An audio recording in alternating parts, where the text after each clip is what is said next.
lors du salon qui s'est terminé ce soir, le salon de la porte de Versailles, nous sommes donc lundi soir, j'ai fait la connaissance d'une équipe qui s'appelle, qui se présente sous le titre de la Nutri, de la Nutri, comment ça s'appelle, Nutriponcture, oui, Nutriponcture. Alors, ça m'a attiré parce que effectivement, ils parlent beaucoup des saisons, puisqu'un des titres de leur catalogue, c'est soutenir sa vitalité au fil des saisons. J'ai été écouter Cécile, comment s'appelle-t-elle, Cécile cet après-midi, enfin, après-midi, et elle nous a, qui travaille pour ce groupe, et Cécile Nausée, je crois qu'elle s'appelle. Et une personne du stand m'a parlé des travaux de Patrick Verret, V-E-R-E-T. Il semble que cela un auteur très intéressant, qui publie d'ailleurs avec Cristina Cucino, entre autres, et puis Fabio Borigana, et d'autres encore. Et ce qui m'a fasciné, c'est que dans leur prospectus, non seulement ils parlent des saisons, et ils en parlent de manière très intéressante, quelque part. Pour un astrologue, c'est pas inintéressant. Un astrologue, enfin, disons que tout astrologue, à un moment ou à un autre de sa formation, était marqué par la question des saisons, puisqu'on a l'habitude de considérer que le zodiaque est fondé sur les saisons, ce qui n'est pas faux sur le plan iconographique, ce qui n'est pas totalement vrai non plus, puisque le tétramorphe, c'est-à-dire l'axe lion, verseau et taureau-scorpion, enfin, je le dis comme ça, mais en réalité, c'est pas ça du tout. C'est plutôt taureau-aigle et robot-lion, enfin, si on veut, ou femme-lion.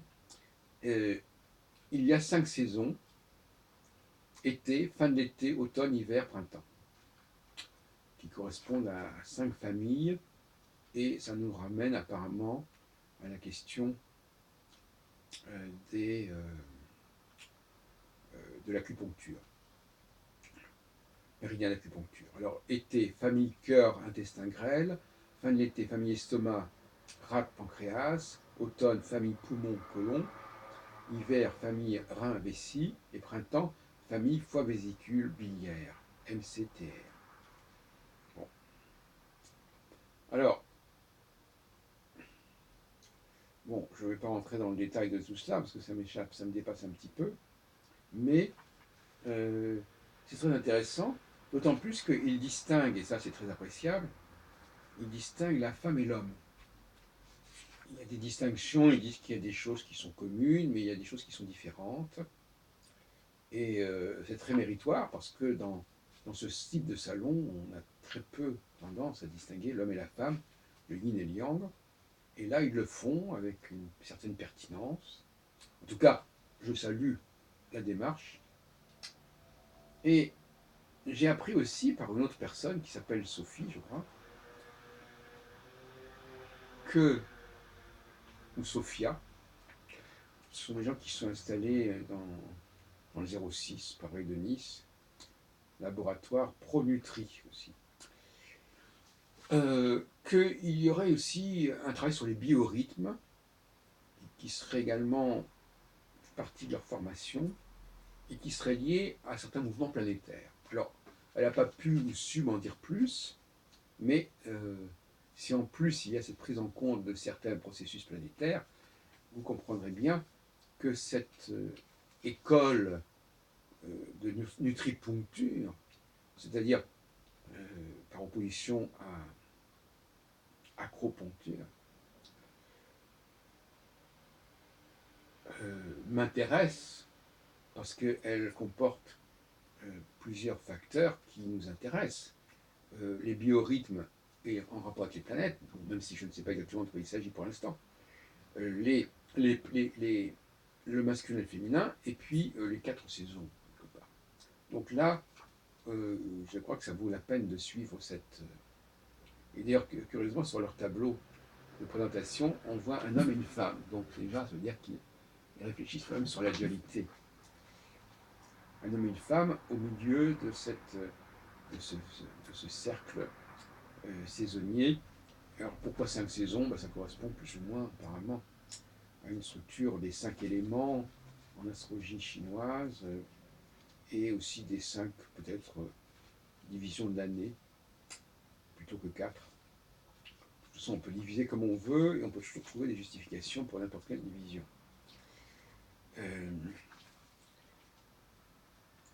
Voilà, donc je salue ce travail qui, sans véritablement penser que ça rejoint tout à fait mes travaux, est dans une tonalité qui m'intéresse, et on pourrait imaginer des colloques qui rapprochent les gens de ce que j'appelle maintenant le cycle hebdo, HEBDO, c'est-à-dire qui travaillent sur le cycle de 7 ans, sur le rapport du cycle de 7 ans avec le masculin et le féminin, et les travaux des gens qui mènent des recherches sur la nutripuncture. J'ai mis en ligne d'ailleurs le début de la conférence de cette dame, que vous trouverez sur YouTube par conséquent.